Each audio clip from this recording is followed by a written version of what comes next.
weather outside is not that cold, and if you take my hand, I'll walk with you to Georgia. Hello, everyone, and welcome back to Country with Celine. I'm your host, Celine Tremerky, and joining me today is Pryor Baird. Pryor, how are you doing today? I'm fantastic, Celine. Thank you so much for having me today. Well, thanks for hopping on. And for those watching this, because you can also stream it on Apple and Spotify, your setup is amazing. Okay. Oh, thank you. It's awesome. The guitar's on the wall. What does Yeah. the reserved sign say at the top? So when you make your Opry debut, they have a parking spot for you.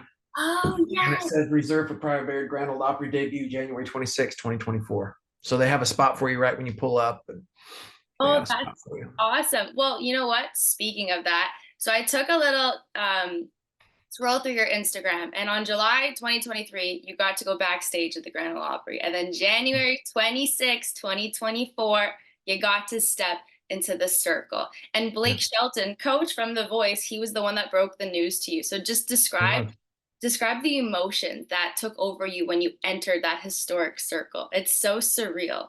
Yeah, it's really cool. I made a promise to myself when I moved to this town that I would never go backstage and I wouldn't try it all. I would never go back there until it was my turn. And I've been invited quite a few times by a lot of artists to come back. Hey, come out, come backstage, come hang out there at the Ryman. And I said, you know what? I'm not going to go because I want it to be special when I go, if I ever do. And so when I got the opportunity to go, I was like, man, this is pretty unbelievable. And when I went backstage, I couldn't believe it. I was like, man, we finally made it. We made it to the Opry. Hell yeah. And then they asked when you're there, do you want to go out to the circle and go on stage? And I said, no, I'll wait till the show day. And so it's kind of one of those, there's a video out there of me standing like I got my head down and I'm, looking at my hands, and it's just one of those moments where you just kind of self-reflect of a lifetime of working hard and dreaming big and hoping it's going to make it. And when things come to fruition, especially dreams, it's pretty unbelievable. And so emotions, all of them. That's a lot of happiness, a lot of joy, just a lot of happiness and a lot of joy. Now, that's definitely like a top tier moment as a country musician. Has it finally kicked in yet that you're actually doing what you dreamt of as a kid? Because you packed up and you moved across the country to Nashville. Then you had a lot of side gigs, of course. You made The Voice, then you signed a deal with Black River Entertainment and the Grand Ole Opry. Like, has it finally kicked in yet? It kicks in on yes, it does. It kicks in all the time. I think about it every day because I know how grateful, I know how thankful or how lucky I am. But especially on like really, really hot days and really, really cold days. I used to run a construction company, and there is nothing worse than roofing a house or tearing shingles off a house or being in an attic in the heat in August in Tennessee is probably one of the worst things in the world. Or smashing your finger with a hammer in the wintertime is probably the second worst thing in the world. So I'm very thankful every single day that I get up and I get to go play guitar and use my brain and my, my imagination and use what's inside of me that I really believe is what I'm here for. So, yeah. There's no stubbing your fingers with a guitar. I mean, maybe you could, but I don't think the possibility is high. Yeah, it's a lot less harmful, if you will. You're probably not going to hurt yourself as bad. Maybe you just get like a little bit of calluses on like the tips of your fingers. Hey, that's fine. I got those. I worked hard for those. I just, I don't want to cut them off or have something happen. Yeah, no. Let's not put that out there. Well, at least you don't have to worry about that anymore. You're doing what you love to do. Now, right. Before we get into your new single, let's actually take it back a little bit more. Why country music? What inspired you to get into, to pursue this career? This man right here, that's my dad. And he loved country music.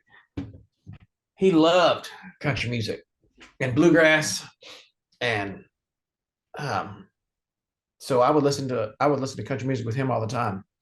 And growing up in California, we had Bakersfield with Buck Owens and Dwight Yoakam. And Dwight Yoakam was like, I mean, one of my most favorite artists I remember as a kid. And that's what I wanted to sound like. And that was the guitar that I wanted to sound like. Pete Anderson was his guitar player. And I just loved the way he played, the way he sounded. And I just love the stories. I love the sound. And I grew up, my parents were divorced. And my mom loved the blues and she loved jazz and she loved soul.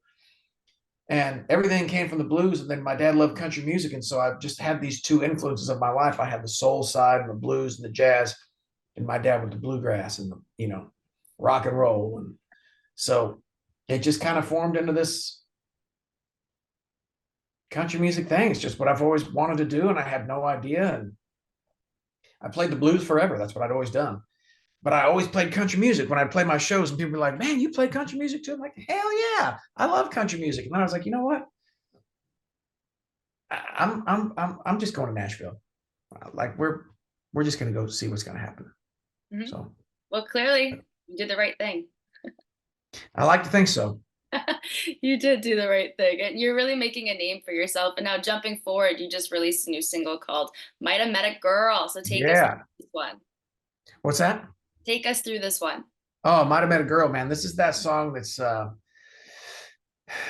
when you meet somebody, it's that next day. You kind of, it's like, did I really is this real? You kind of on that cloud nine kind of feeling. And I wrote it with a guy named Chris Gelbuta and David Tolliver. And anytime you get in a room with Chris Gelbuta, it's going to be a great day because he's so soulful and he's so fun. He's so talented. And David's same thing.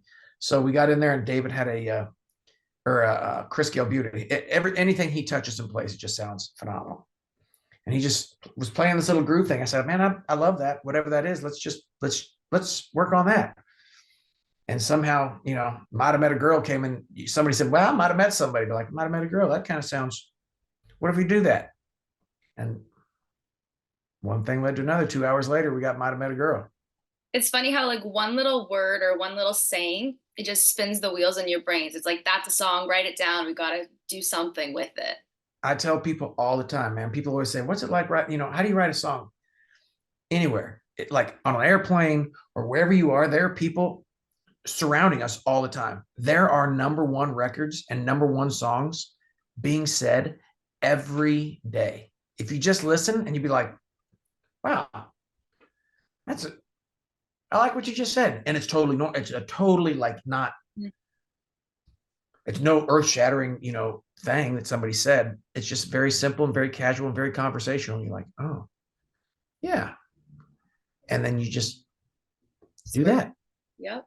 It's so true. I have so many friends in country music, and for me, I'm not an artist. I just work in country music, but I'll be saying stuff and they'll be like, oh, I like that. Like, let me write that down. I'm like, what did I say? Like, I don't know what exactly I said, but it's, you guys have an ear for that. And I give you credit for that, because I find for myself, that's hard to pick up, but for you guys, it's like second nature to you. Yeah, we're just listening. We just listen all the time, I guess. It's just always on. You hear something, you're like, oh, I can't even watch a movie with my fiance. She'll be like, this is so annoying because I stop every 10 minutes. Like, did you hear what he just said? What did he just say? Write that down. Write that down. Be like, oh my God. Okay. Oh Lord. Okay, wait, actually, speaking of movies, what's your favorite genre? Favorite genre? Yeah. I don't know if I have one. I would say I love comedy, but I also love I don't know, what do you call it? Like drama action, like Top Gun, Gladiator. Okay. Yeah, there's a storyline there, but it's still full of action. Okay, that's fair. I feel like that's just an action movie. Yeah, I don't really like the bang bang shoot 'em up, like we know what's gonna happen. You're gonna save the day. You've done it in 12 other movies, Yeah, yeah. Superman, Batman, Spider-Man. Those are all yeah. I can dig it. I mean, I know you're gonna save the day, but it's not my thing, Okay, how about favorite actor? Do you have one? Favorite actor? I might have to say either Denzel Washington or Tom Hanks. Okay, those are two solid picks. Those are two great actors. Yeah, I would have to say those two. Yeah, those are good. What Mine about you? it's not up. It's not. It's just Will Ferrell because he's funny. I love comedy and like he just makes me laugh all the time. So not a serious actor. I don't think I'd ever be able to take him seriously if he was ever to be in a serious role. But Will Ferrell's my favorite one. Wasn't there a movie and there was something where he tried to do a serious role and I was like, and he wore glasses or something. I was like, I can't. You know what? I probably didn't watch it because it just wasn't my type to watch that something that he was in. I'm used to like Elf, like those. I love that movie. Best Christmas movie of all time, I swear. That's a great movie. Okay, but now I love how we got so off topic, but jumping back to it. So the new single, so let's just chat new music. So is there anything else in the works? Any new singles? Are we working towards maybe a full-length album? Yeah, man, we got lots of music. We've got a song that we played the other day on the Opry that I've been playing quite a bit. It's called Beauty and the Broken. And it's a song about literally that, the beauty in being broken. I started off every time by saying I could walk, no matter who or I'm playing it for, if I walked in a crowd for 10 people or 10,000 people, if I walked out there and asked every single person out there if your life has been perfect and you said yes, I would say bullshit, you're lying. Somewhere something along the way has gone wrong, and you've had to pick yourself up, put yourself back together, and it's not easy. And some people are broken and they don't see the beauty in it. They just think they're broken and they can't get back to being put together. And it's one of those songs for every single person that's like, it's going to be okay. This too shall pass. We're going to be fine. It's tough, but there's beauty in it. I love it. Yeah, we got that song. We've got quite a few. I mean, we've got quite a catalog. I mean, we could definitely make a record, but who knows? That's exciting. I mean, I feel like you just dropped a hint, wink, wink. You never know what can happen this year. You never know. You never know. No.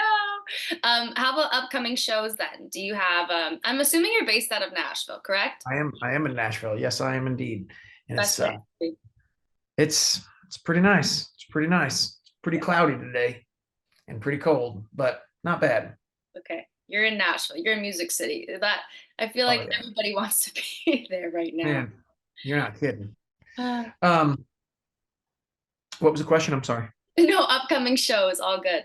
Oh yeah, upcoming shows. Yeah, we're playing. I got a show tomorrow at Tin Roof on Demumbrian. I got a show on Friday in Shelbyville.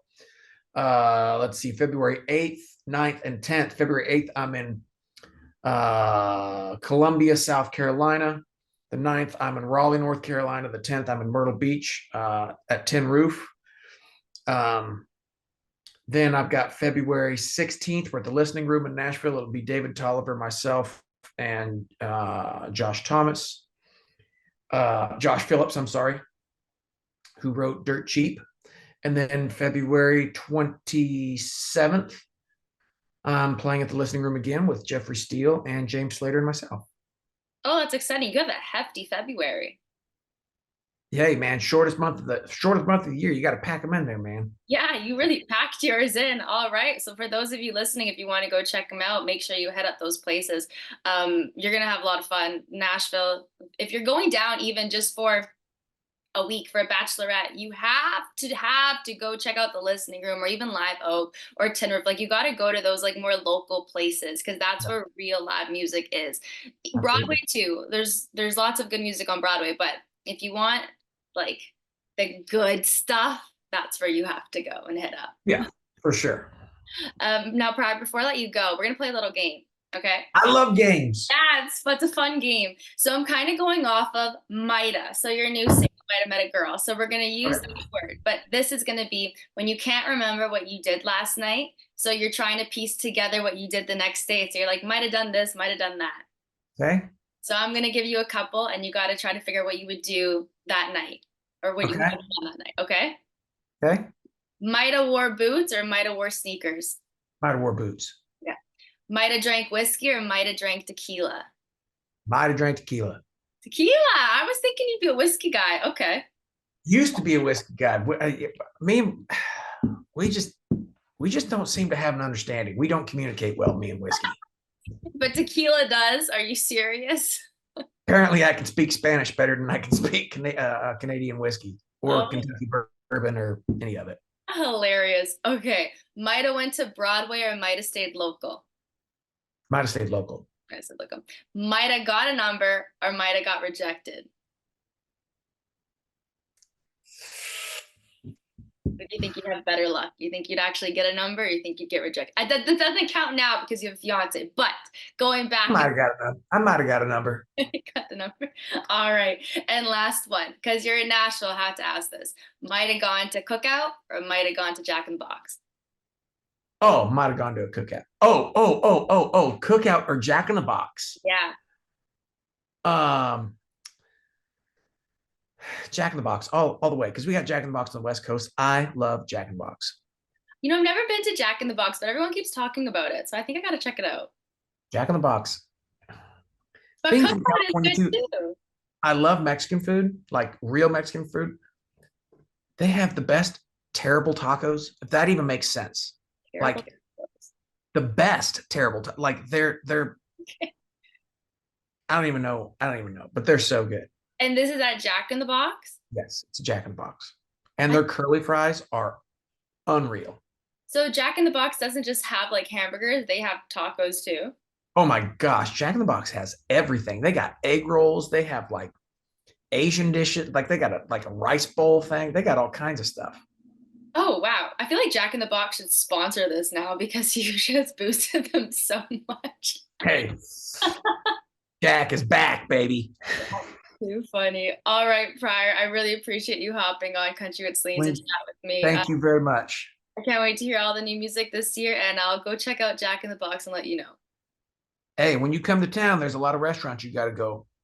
Okay, you know what? After this interview, you can just give me the list, please. You got it.